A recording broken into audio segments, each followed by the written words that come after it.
So, what am I supposed to say? The second speaker is Derek Yamashita. You know, as I went to the bathroom, you know, before we started the session, he was standing right by the bathroom practicing. I said, "Hey, Derek, take a deep breath. You'll be just fine." You know, it's like as a college professor, you know, I kind of remember like back in, oh my goodness, I don't know, I claim to everyone that I'm still 29, so I totally forget, you know, how old I am right now. But you know, so many years ago when I first, you know, presented my paper at a conference, I was so nervous and I didn't even know where to push, you know, you know, for the next slide on my, you know, computer for the PowerPoint. So I know exactly how you feel, but here you go.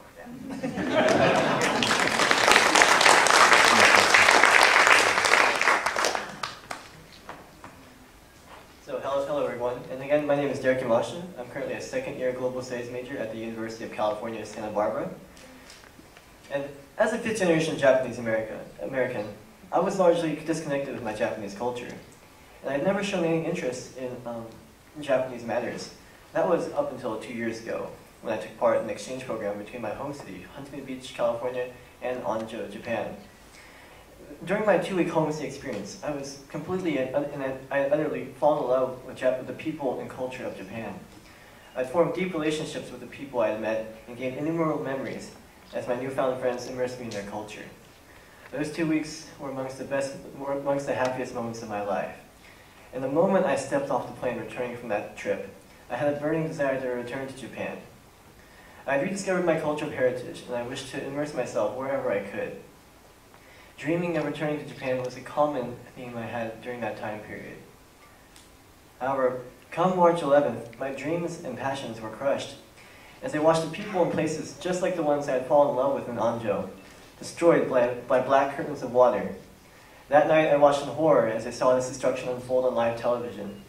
And at the time, I did not know that the destruction was primarily concentrated in northern Japan, and I feared the worst for my friends in Mikado Anjo.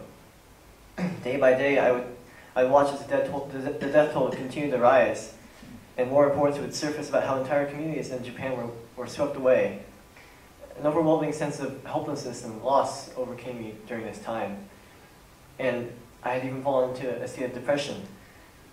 But through the advice of my parents, I had decided to do the one thing I could do for the people of Japan at this time, which was to start a fundraiser for Japan Relief.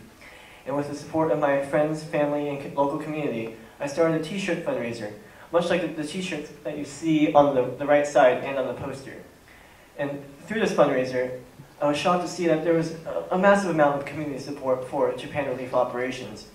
And we quickly hit the $1,000 mark, and then the $2,000 mark, the $3,000 mark, up until the point where today we have sold out all our shirts and reached the $11,000 mark.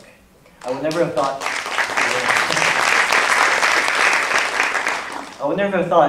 it would have taken me this far, and I was honored to have been able to support Japan in this manner.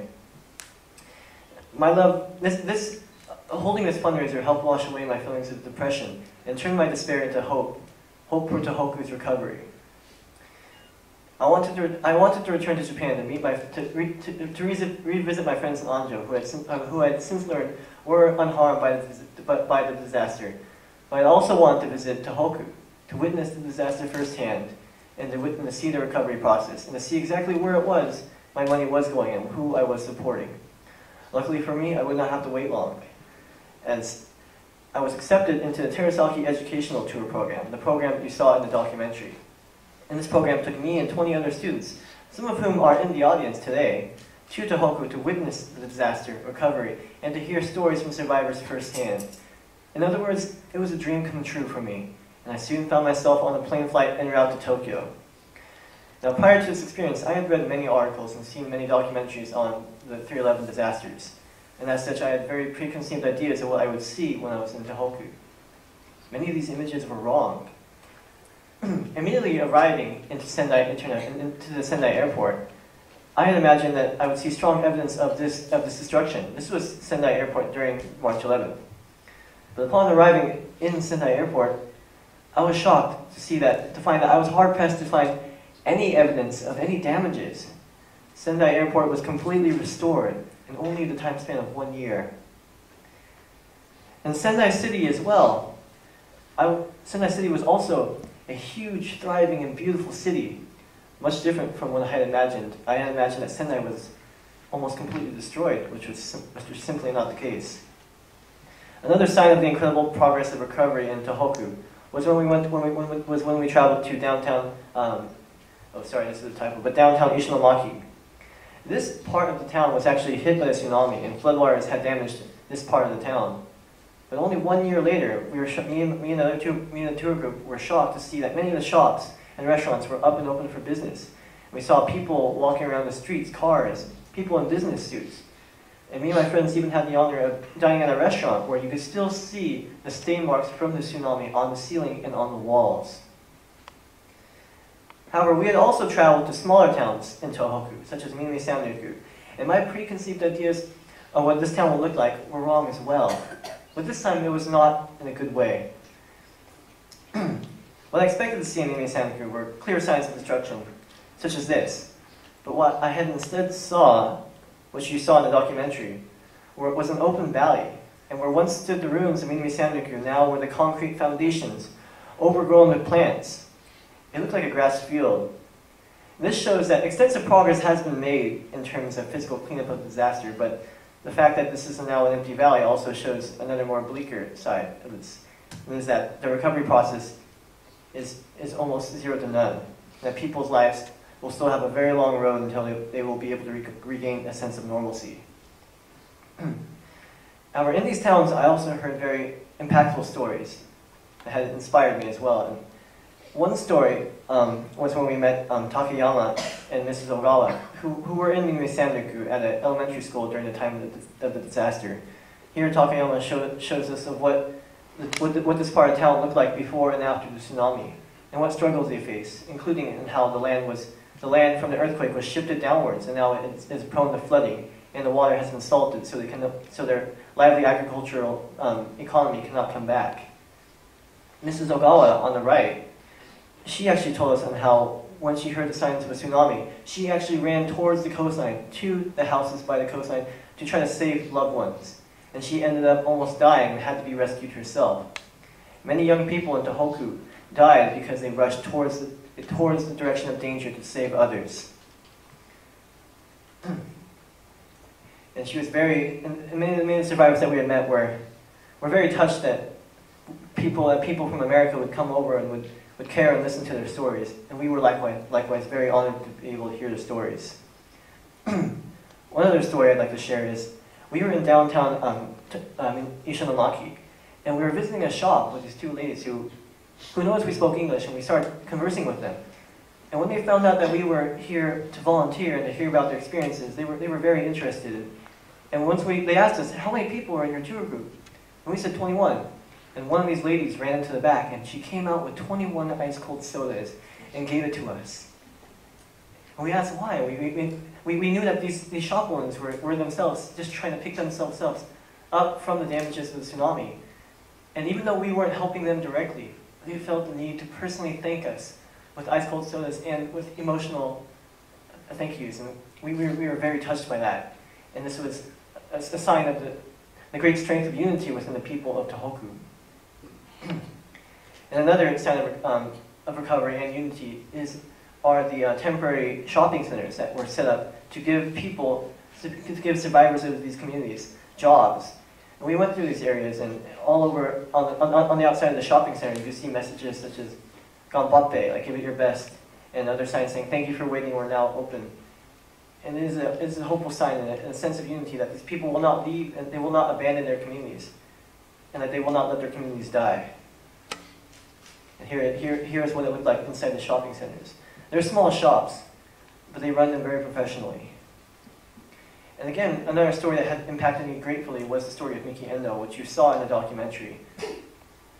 And hearing how this young woman sacrificed her life to save others really shook me to my core. And to this day, it really does show me how united these people of Tohoku are. And these stories they help me understand how these people have been able to uphold hope and stick together throughout the recovery process. And one other thing that and here's an image of the same building during the disaster. This is the building that Miki Endo was in where she was swept away. And one other thing that I was shocked when I traveled to Tohoku in person was the sheer beauty of Tohoku. I've been to many beautiful places in the world, but Tohoku was special. The beautiful coastlines, the mountains covered in forests, the pristine skies. It was so beautiful. It was definitely one of the most beautiful places I went to. And it just made me feel so sad to think about how such a disaster could happen to such a beautiful place. And lastly, I would like to talk, and to all you who have supported Japan Relief, I'd like to tell you that the people and places of Tohoku are absolutely worth fighting for. And you should all be proud to have been able to support them. Here's a sign that's meant for the people of the world. It says, "People of the world, thank you very much for our relief efforts." And on this wall are thousands of paper cranes. I brought some of my t-shirts to give to these survivors. And I wish I had pictures of this because the gratitude they showed me shook me to my core. They were so incredibly honored to find out that teenagers and that other student groups across the world were doing their best to help them out as well. It was truly an honor to be able to help out these people. And coming to Tohoku allowed me to see who it was that I was supporting. And I'm just so happy that I was able to start this fundraiser. And I'll definitely continue to participate in relief operations. It's because, and I'm doing this because I dream of the day when I will be able to return to Minami Sanriku and see it restored to its former glory.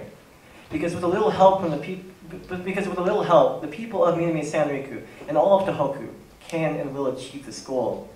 And when that day comes, it will truly be something to behold. Thank you.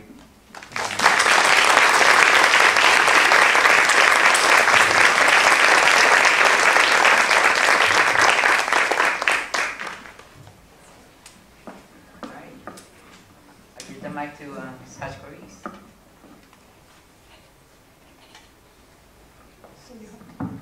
Actually, while we're killing time, we have to hook up our laptop. There's another student here who is actually on the Terasaki Foundation Japan Education Tour, Megan Ono. And we want to ask her to come up and just say a few words while we're setting up the laptop. Come in the side.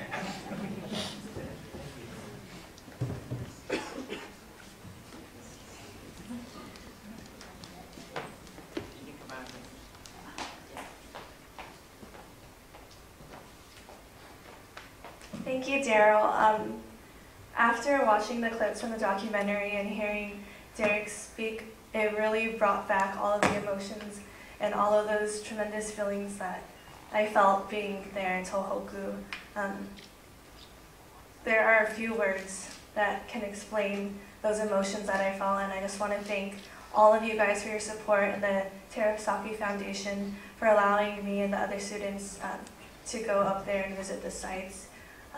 I think the one thing that I gained going was an appreciation, not only for my culture and the people there, but for what we have. And the problems that we have here on the day-to-day basis are nothing compared to what these people are going through and struggling. And so I was doing volunteer work like Derek before, raising money, but actually being there and looking into these people's eyes and feeling their emotion was a totally different experience.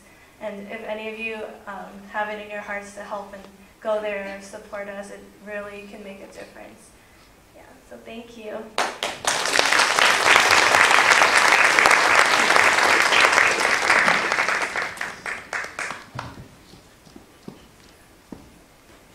Hi.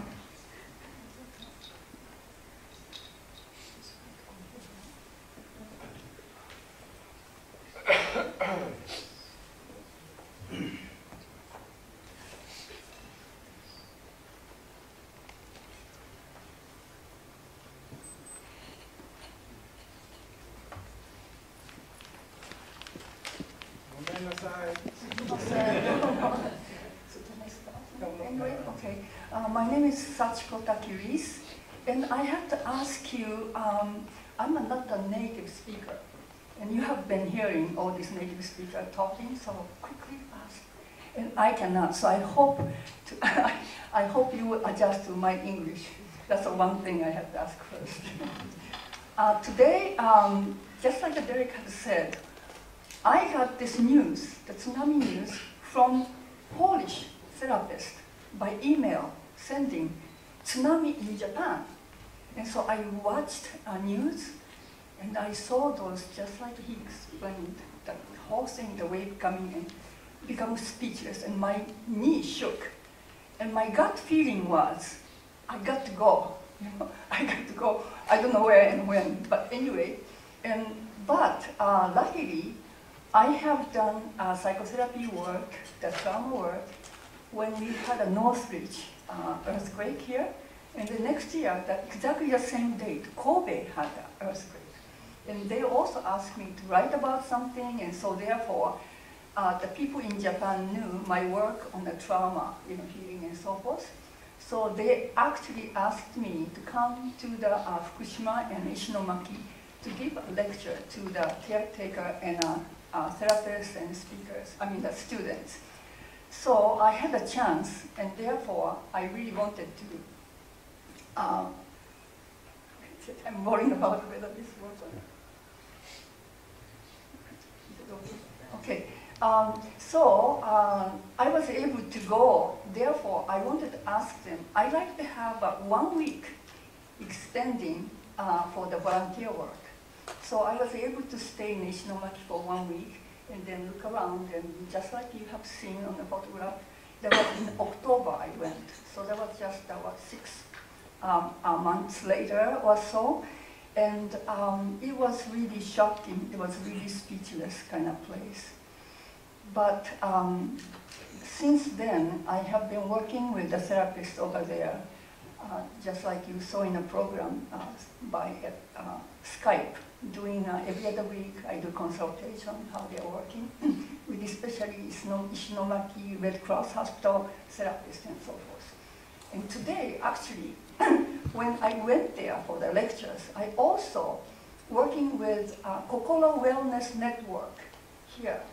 Have you heard of that group of therapists here in Los Angeles?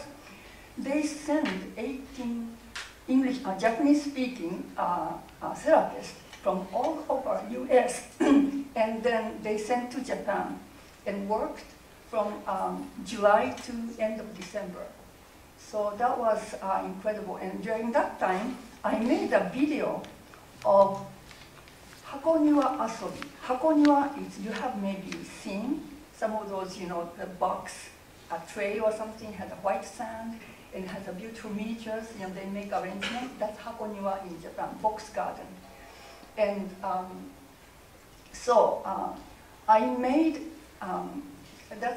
we say sound play therapy. That's a very formal, only therapists can do, and also have to be specially trained to the sound play therapy. But I thought that would be perfect if we could have a portable sound play set, and going, to wherever you go, you take it, some of those portable stuff, not the fancy stuff, And so we did, Kokoro Wellness Network people actually did, bought some miniature sets, and then they took, volunteer took those things and went to that was almost like the end of September, when people are switching from the hinansho, you say, what is hinansho? I don't know what's in English.